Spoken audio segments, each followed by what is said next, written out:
श्री शिवाय नमस्तुभ्यम। हम सबको पता है कि 23 मार्च को नवरात्र की पंचमी तिथि का बहुत ही पावन सा दिन है और इस पावन से दिन पे आपको पता होगा कि हमें आम की कोमल 11 पत्तियों से एक छोटा सा उपाय करना होता है, जिससे अगर हमारे घर में धन संपदा की कमी बहुत ज़्यादा हो जाती है तो वो कमियाँ ख़त्म ज़रूर हो जाएं। इसी की बात हम लोग करने वाले हैं। बहुत ध्यान से वीडियो को देखिएगा और समझने की पूरी कोशिश करिएगा, ठीक है ना। देखो स्क्रीन पर आप लोग को दिख रहा होगा आम के बहुत सारे पत्ते। एक्चुअली इस उपाय में हमें आम के पत्ते से कोई भी लेना देना नहीं है। हमें इस उपाय में धन संपदा के लिए सिर्फ किस चीज़ की ज़रूरत पड़ेगी? आम की डंडी की, ठीक है ना। आम की डंडी में भी दो प्रकार होते हैं। पहला प्रकार होता है सूखी, या आप कह सकते हो पुरानी, और जो दूसरा प्रकार होता है वो होता है नई डाली, है ना। तो आप लोगों को पुराना लेने की आवश्यकता नहीं है और नई डाली आपको लेनी होगी। अब यहाँ पर सुनिएगा, जो नई डाली की बात मैं कर रहा हूँ उसमें ऐसे आप तोड़ेंगे और इसके पत्ते को जिस आम के वृक्ष से डाली को तोड़ रहे हो उसी आम वृक्ष के नीचे आप इन सभी पत्तों को क्या करोगे? डाल देना। अब मेरी बातों को एक बार और सुनिएगा। मेरे कहने का मतलब ये है कि हम इस उपाय को स्पेशली कर रहे हैं आम के डंडियों के लिए। तो जब डंडी रहेगी तो उसमें पत्ते भी रहेंगे। हमें आम के पत्तों की कोई भी आवश्यकता नहीं है। हमें किसकी ज़रूरत पड़ेगी? हमें मात्र डंडी की आवश्यकता है, ठीक है ना। तो आपको डंडी लेनी है, आम के पत्ते को हटा देना है ना, डंडी लेना। अब यहाँ पर कुछ बनाने जा रहा हूँ, उस चीज़ को देखिएगा। आम की डंडी ऐसे होगी होगी आपको क्या करना है? इस आम की डंडी को 11 भाग में डिवाइड कर देना, छोटे छोटे टुकड़े में, ऐसे ऐसे, ठीक। इन 11 भागों में डिवाइड करने के बाद में फिर आप इस आम के डंडियों को आपस में जोड़ देंगे। कैसे जोड़ोगे? एक के ऊपर एक ऐसे रखते रखते रखते रखते रखते रखते जोड़ देना। और जोड़ने के बाद इस पर क्या करोगे? आपको मौली लपेट देनी है, या धागा लपेट देना, या कच्चे सूत से बांध देना, है ना। बांधोगे तो आपकी जो डंडी होगी वो कुछ ऐसी बंधी हुई नजर आएगी होगी। आपको क्या करना है? इन डंडियों में से किसी भी एक तरफ, या इस तरफ या इस तरफ, दोनों में से किसी भी एक तरफ आपको शहद लगाना है। रिपीट कर रहा हूँ, किसी भी एक तरफ आपको शहद लगाना है। और शहद लगाने के बाद में भोले बाबा के शिवलिंग के पास आपको पहुँच जाना है।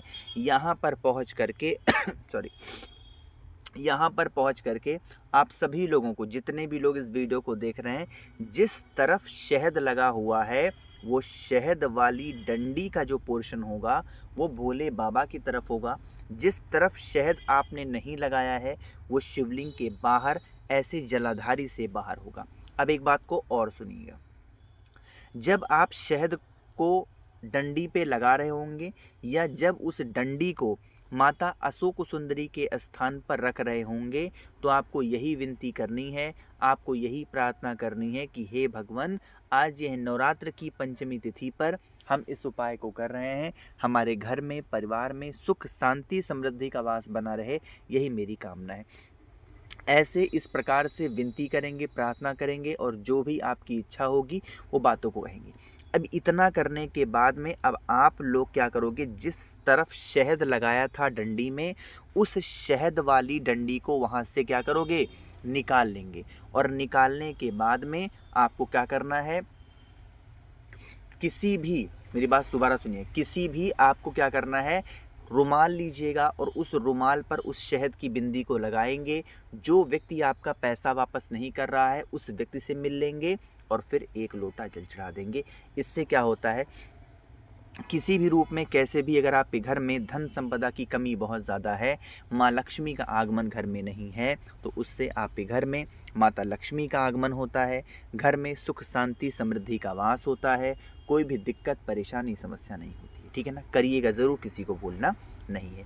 तो यहाँ पर हम लोगों ने पहले उपाय के बारे में आज बात कर ली है, जो कि हमें आम की कोमल 11 डंडियों से छोटा सा उपाय करना था। आगे बढ़ते हैं, इस वीडियो पे करने वाले हम लोग दूसरे उपाय की तरफ, जो कि हमें नीम की टहनियों के साथ करना है, या फिर कह सकते हो नीम के वृक्ष के नीचे करना होगा। अब यहाँ पर जाने से पहले एक छोटी सी बातों को पहले ध्यान से सुनेंगे। देखो, क्या करना है इस उपाय के सबसे पहले फ़ायदे समझ लो। यहाँ पर आपको नारियल दिखाई दे रहा होगा, ये कौन सा नारियल है पहले ये समझो। ये है पानी वाला नारियल। कौन सा नारियल है? पानी वाला। का बहुत सारे लोग इस चीज़ को जटा वाला नारियल भी बोलते हैं। क्या बोलते हैं? जटा वाला नारियल। आपके पास में कोई भी प्रकार का संकट अगर आपके घर में, परिवार में चल रहा है और वो संकट ख़त्म नहीं हो पा रहा है, तो आप लोगों के पास में रोली चाहिए, आप लोगों को कुमकुम लेना है, और फिर आपके पास में जो भी, चाहे वो कोई भी जटा वाला नारियल होगा, उसको लीजिएगा। बस एक चीज़ का ध्यान रखेंगे, उसे हिला करके कान के पास देख लेना कि उसमें पानी होना चाहिए। और फिर आपके पास में जो भी रोली हो, कुमकुम हो, है ना, आपको नारियल पर इस प्रकार से एक स्वस्तिक का निर्माण करना, ठीक है ना। स्वस्तिक का निर्माण करने के बाद में आपके पास में कलावा होना चाहिए।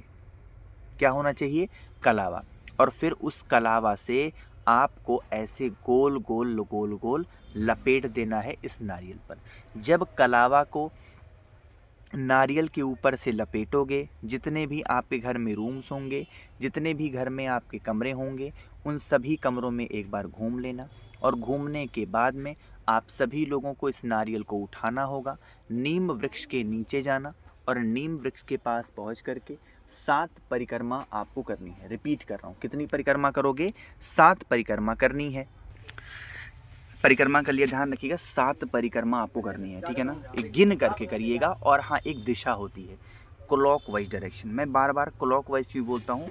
जिस दिशा में घड़ी घूमती है वही दिशा मेन होती है, तो क्लॉक वाइज डायरेक्शन में आपको घूमना है, ठीक है ना। 7 परिक्रमा कर लेना, और फिर उस नारियल को चाहे किसी मंदिर में या किसी को दान कर सकते हो, कुछ दक्षिणा रख करके। इतना मात्र करने से घर के जो नेगेटिव एनर्जी होती है वो दूर हो जाती है। बातें क्लियर हैं क्या? चलिए आगे बढ़ते हैं। इस वीडियो पे करने वाले हम लोग अपने तीसरे और आखिरी उपाय की तरफ, लेकिन उससे पहले छोटा सा काम करना है। काम ये है, जल्दी से करेंगे वीडियो को लाइक। जिसने अभी तक चैनल को सब्सक्राइब नहीं किया, मेरी आवाज़ आप पहली बार सुन रहे हैं, चैनल को ज़रूर सब्सक्राइब करेंगे, ठीक है ना। और जिसको मुझसे बातें करनी है फ़ोन पे, वीडियो कॉल पे, वो मुझे नीचे ज्वाइन का बटन दिख रहा होगा सब्सक्राइब के बगल में, वहाँ पर आप क्लिक करके भी मुझसे जुड़ सकते हो, ठीक। अब यहाँ पर समझ लो इस उपाय को, जो कि कौन सा है ये है गुड़हल के फूल का उपाय। माता रानी को नवरात्रि के दिनों में 3 चीज़ें अत्यंत प्रिय होती हैं। वो 3 चीज़ें कौन कौन सी होती हैं? पहली चीज़ें होती हैं लौंग, दूसरी चीज़ें होती हैं धार, और तीसरा क्या होता है बताओ जल्दी से? तीसरा होता है गुड़हल का फूल। ये बात मैंने आपको कल भी बताया था। तो आपको गुड़हल का पुष्प लेना है और इसकी माला बनानी है। अब देखो, जब हम भोले बाबा को कोई चीज़ समर्पित करते हैं तो उसमें सुइयों से चुभो करके हम कभी कोई चीज़ नहीं करते, है ना। लेकिन जब हम देवी माता को कोई चीज़ समर्पित करते हैं, चाहे वो लौंग की माला समर्पित कर रहे हों, चाहे वो गुड़हल की माला समर्पित कर रहे हों, कुछ भी, लेकिन गुड़हल की माला कम से कम 7 गुड़हल होने चाहिए आपकी उस माला में। बातें समझ रहे हो ना मेरी? कम से कम 7 माला आपको 7 गुड़हल उस पुष्प में होना चाहिए माला में। और बनाने के बाद में आपके घर के अंदर या फिर कहीं पे भी बाहर, जहाँ पर भी देवी माता की कोई फ़ोटो हो, मूर्ति हो, प्रतिमा हो, वो हो, वहाँ पर जा कर के उनको आप उस माला को पहनाना है। जब माला पहनाओगे, यही प्रार्थना करनी है कि हे देवी माँ, हमारे घर में, परिवार में ऐसे संकट है, परेशानी है, समस्या है जो कि दूर नहीं हो पा रही है। आप हमारे घर से, आप हमारे परिवार से इन सभी समस्याओं को दूर करें, इन सभी संकट को दूर करें, जिससे हमारे घर में सुख, शांति एवं समृद्धि का वास बना रहे। ऐसे प्रार्थना कर लीजिएगा। नवरात्रि का ये दिन आप सभी के जीवन में बहुत सारी खुशियों को लेकर के आएगा। अब यहाँ पर एक छोटी सी बात बताना चाहता हूँ। पंचमी तिथि का ये दिन है, तो एक चीज़ का विशेष ध्यान दीजिएगा। आज के दिन एक प्रण ले लेना। कौन सा प्रण है? कभी भी आप अपने घर वालों को परेशान मत करो, वो भी इस चीज़ के लिए कि हमारे उनके घर में किसी भी प्रकार का संकट चल रहा हो, किसी भी प्रकार की परेशानियां चल रही हों और घर में बहुत सारी दिक्कतें चल रही हों, ठीक है ना।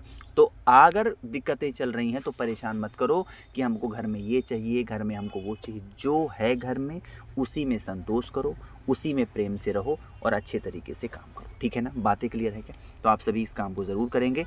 बाकी जितने मेरे भाई बहन आवाज़ मेरी पहली बार सुन रहे हैं, चैनल को सब्सक्राइब करेंगे, वीडियो को लाइक करना होगा। और जितने मेरे भाई बहन अभी तक वीडियो को शेयर नहीं कर रहे हैं तो क्यों नहीं कर रहे हो, जल्दी से कर दीजिएगा, ठीक है ना। श्री शिवाय, नमस्तुभ्यं।